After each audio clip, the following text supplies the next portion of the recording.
आदि शंकराचार्य ने सत्य का संदेश दिया। इसके बाद में कबीर, नानक, दादू, दरिया, पलटू और जगजीवन, साईं मोहन अनेक संत संसार में आए। अपने अपने मत के अनुसार, साधना के अनुसार उसी धारा में बहे जो अनादिकाल की धारा है। तो वो आज भी बहेगी, आगे भी बहती चले जाएगी। हमें अपने अंदर वो साधना प्रज्वलित करना है। ये सद्गुरु मोहन शाह का कहना है। तो इसको जरूर ध्यान रखें। जो दर्पण के बीच में रूप देख, दर्पण के आगे जो कुछ होगा वो सामने आ जाएगा। इसी तरह से मोहन का गुरु ज्ञान है, ये गुरु का ज्ञान है। आशिक का करे मन हो, ये करते हुए आप निरंतर अपने जीवन को सफल बनाएं। बड़े भाव प्रेम से रहें। आश्रम में आकर के जागरण करें, शब्द वाणियों को सुने, क्योंकि हमारी जो अल्पवाणी है बहुत लुप्त होती जा रही है। इसलिए ये ध्यान में रख करके अल्पवाणियों का पाठ करवाया गया है, अब होता रहता है, ताकि आप लोगों के समझ में आप लोग उन्हें सुने वाणियों को और विचार करें, उसी के अनुसार चले, अपने जीवन को सफल बनाएं। यहाँ पर हकसफा दाता ने 1870 में आके परम ज्योति को जागृत किया और उनके अनेक शिष्य संपूर्ण बुंदेलखंड में रह करके इस सत्साई दाता के मत को उजागर करते रहे। और आज उन्हीं की कृपा और उन्हीं की दया से हम सब लोग उन्हीं के दिए को जलाने में हर हमेशा प्रयास करते रहते हैं। तो संतों का ये मार्ग है, हंसों का मार्ग भी है। यहाँ पर आकर के सेवा करें, सुमरन करें, सत्संग करें और शब्द को समझें। ये आप कहते रहेंगे और ये संदेश लेके घर जाएंगे तो वहाँ भी सुमरन भजन करें, वहाँ भी आरती करें, संतों की सेवा करें। 8 दिन में एक जगह बैठ करके मालिक की चर्चा करें। यही भजन कहलाता है। बाहरी हमारा सारा कार उल्टा है और हमें सीधा होना है, क्योंकि हम विषयों में, इंद्रियों में, नवद्वार में आके उलझे हुए हैं। और हमारी जो सूरत है, हमारी जो वृत्ति है, वो आध्यात्मिक की तरफ जब ऊपर उठती है, अज्ञा चक्र के ऊपर, तो हम अपने निज धाम को पहुंच जाते हैं। तो ये खुली किताब है। जब तक इसमें साधन आप न करेंगे, 4 चीजें हैं। पहले है सेवा, फिर सत्संग है, फिर सुमरन है। मानव जीवन के लिए, हर व्यक्ति के लिए ये परम आवश्यक है। जीव मात्र की सेवा, संतों का सत्संग, स्व की अनुभूति करना सुमरन कहलाता है। जब हम सारी वृत्तियों को छोड़ करके अंतर्मुखी होते हैं, अपने चेतना में पहुंचते हैं, वो सुमरन कहलाता है। तो संतों ने इसको मंदिर कहा है, इसकी बड़ी महिमा कही है। मोहन यह तन भीतर उलट चढ़े जो कोई, सारी जो ब्रह्मांड में है वो इस पिंड में है। केवल हमें खोज करना है, संतों के द्वारा, सत्संग के द्वारा, सुमरन के द्वारा। जितनी हमारी सूरत ऊर्ध्वमुखी होगी, उतने हमें समझ में आने लगेगा। पहले तो हम शब्द जाल में, नाना प्रकार की भ्रांतियों में भटके रहेंगे। इसके लिए साधन है, अनुशासन है और आसन है। 3 चीजें बहुत जरूरी हैं। इस शरीर का अनुशासन, और इसमें सदाचार को जागृत करना है। दया है, धर्म है, सत्य है, विचार है, विवेक है, ये दैवी संपदा है। अहिंसा का व्रत लेना है, किसी जीव की हत्या नहीं करना, शुद्ध शाकाहार भोजन करना है, सारे नशा निर्मुक्त रहना है, साफ स्वच्छ अपने हाथ से हलाल की कमाई का खाना है, क्योंकि इससे हमारी वृत्ति सतोगुणी बनती है।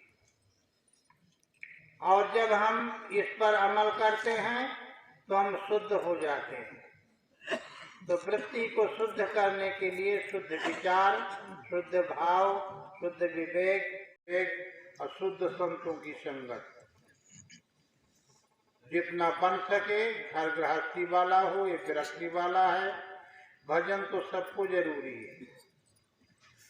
गाने बजाने का ढंग ये भजन भी कहलाता है, पर भजन आध्यात्मिक है, अंतर्मुखी है।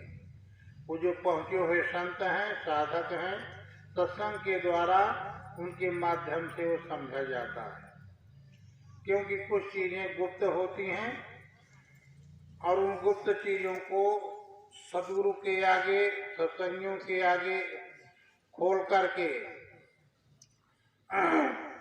विचार करके, विवेक करके उनको समझ लेना ही सत्संग कहलाता है।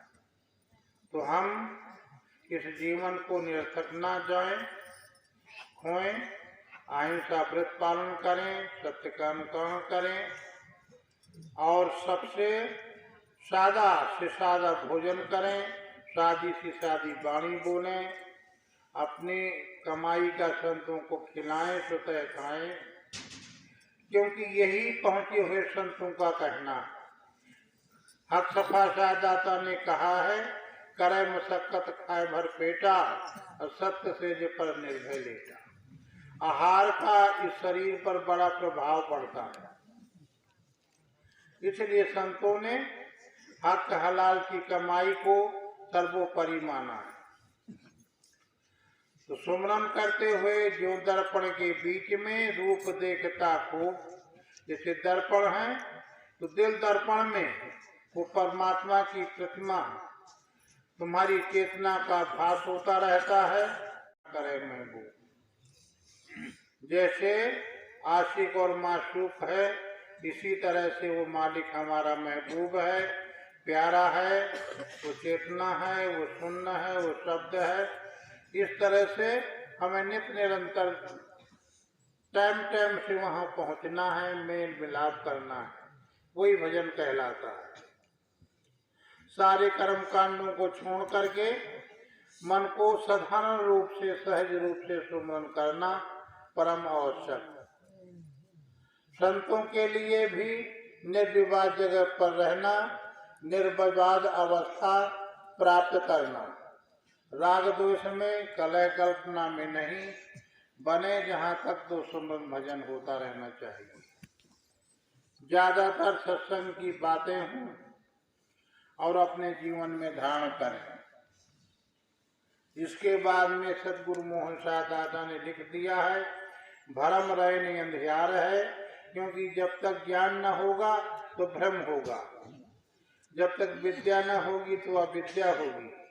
भ्रम रहे नहीं अंधियार है, दीपक लेओ जगाए, मोहन सतमत बाती लाए के। सत्यमती, सतमत, सत्य का अनुकरण करना, तत्व को तेल मिलाओ, ये शरीर को एक दिया बना लेना है।